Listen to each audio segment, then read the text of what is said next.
Alain Moïse, bonjour, merci d'accepter de réagir sur Métropole à l'audition hier de Mario Antonio Palacios. Bienvenue sur Métropole. Bonjour Wendell, toujours un plaisir. Vous avez entendu la nouvelle comme Monsieur Tout le Monde. Votre première réaction, c'est quoi? Alors, personnellement, on considère de notre côté que c'est une excellente nouvelle, considérant que la demande d'extradition de Monsieur Palacios vers Haïti avait été refusée, et considérant aussi que le monsieur s'en allait librement chez lui. Alors, cette arrestation est un grand pas vers la bonne direction, je dirais. On s'en réjouit. Qu'est-ce que vous espérez alors? Bonsoir messieurs, bonsoir et Jovenel Moïse. Bonsoir. Oui, qu'est-ce que vous espérez alors de cette arrestation et de cette première audition? Écoute, premièrement, on veut avoir accès à l'information. Le document qui est disponible révèle que de nombreuses informations sont entre les mains des autorités américaines. On parle de documents électroniques, des photos, etc. Et alors, on veut avoir accès à l'information. Mes avocats sont en train de travailler sur le cas pour voir justement comment on va procéder légalement pour faire une demande, pour avoir accès à l'information, pour être présent à la table. Et il faut dire aussi qu'au nom de l'entraide judiciaire, nous espérons que ces informations seront communiquées au juge d'instruction. Et donc, on pense aussi que c'est une opportunité offerte à M. Palacios de dire toute la vérité sur son implication dans l'assassinat de mon père, le président. Vous avez dit que la demande d'extradition a été refusée. D'abord, elle a été produite par qui et refusée par qui? La demande d'extradition du gouvernement haïtien auprès du gouvernement jamaïcain pour extrader M. Palacios en Haïti, vu que le monsieur a été libéré, justement, c'est une preuve que cette demande d'extradition a été refusée par le gouvernement jamaïcain. Premièrement, nous, on avait transféré une correspondance au ministre des Affaires étrangères en copie conforme. Il y avait le Premier ministre et le ministre de la Justice haïtien pour les faire part de nos inquiétudes par rapport au contenu des documents demandés par les deux pays. Parce que ni la Turquie ni la Jamaïque, ils avaient fait des demandes de documents pour justifier l'extradition des deux personnes arrêtées. Eh bien, nous avons reçu une réponse du ministre des Affaires étrangères disant que les documents ont bel et bien été transférés. On le savait déjà, c'était de l'information publique. Mais nos inquiétudes portaient plus sur le fond, pas sur la forme. Oui, les documents ont été transférés, mais est-ce qu'ils répondaient sans faille à la demande faite par les deux pays? Nous avions des doutes. Nous n'avons pas de preuves, nous n'avons pas reçu les documents. Mais la libération de M. Palacios est venue nous confirmer nos inquiétudes. Donc, il s'est fait arrêter au Panama. Il était en route pour rentrer chez lui librement. Donc, il n'y avait pas d'extradition vers Haïti. Ça ne faisait plus partie de l'actualité.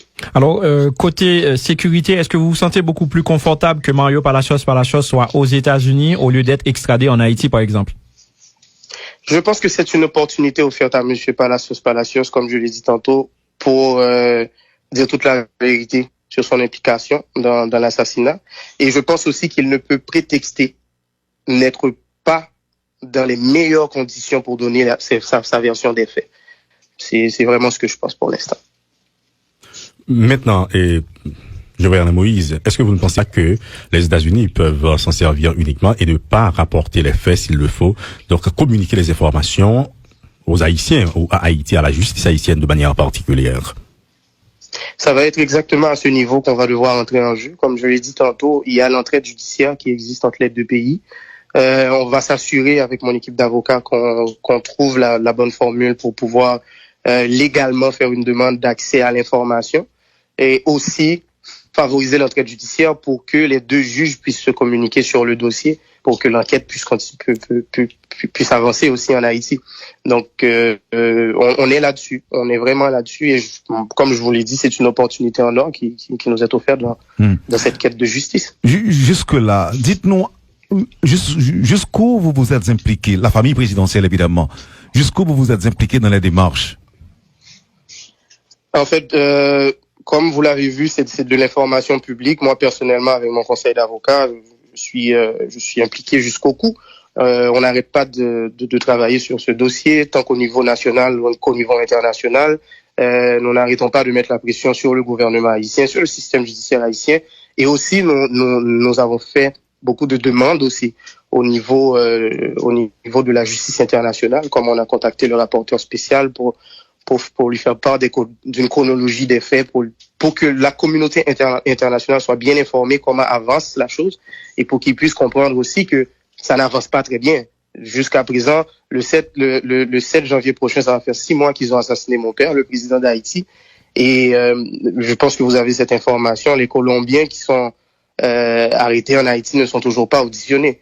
Donc c'est quand même une blague parce que ce sont les présumés coupables et ce sont les témoins directs de l'assassinat.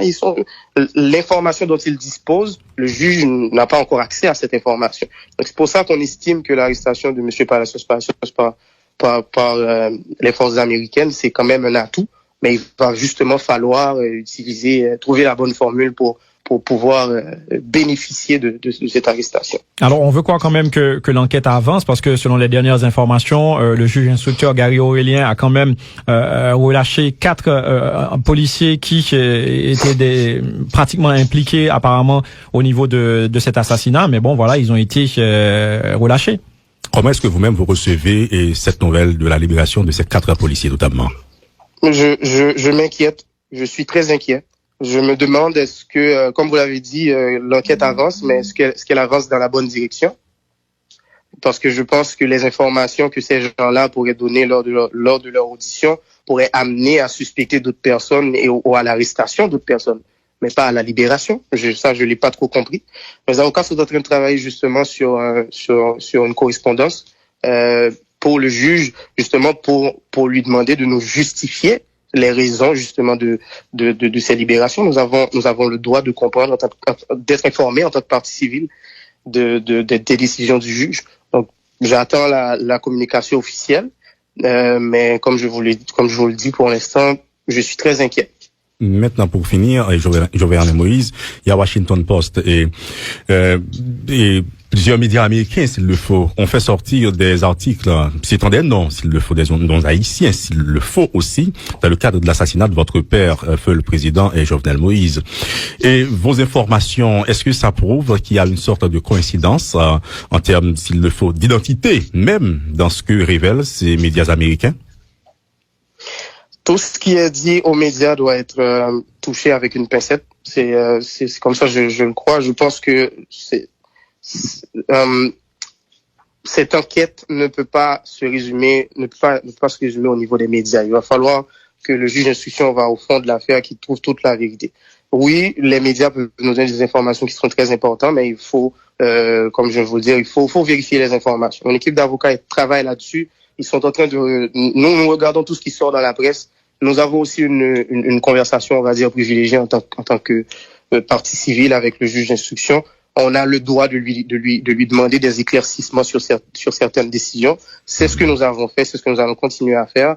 Mais je vous assure que cette quête de justice ne fait que commencer. Merci infiniment, Jovenel Moïse, d'avoir accepté de nous parler. Merci à vous. Bonne journée.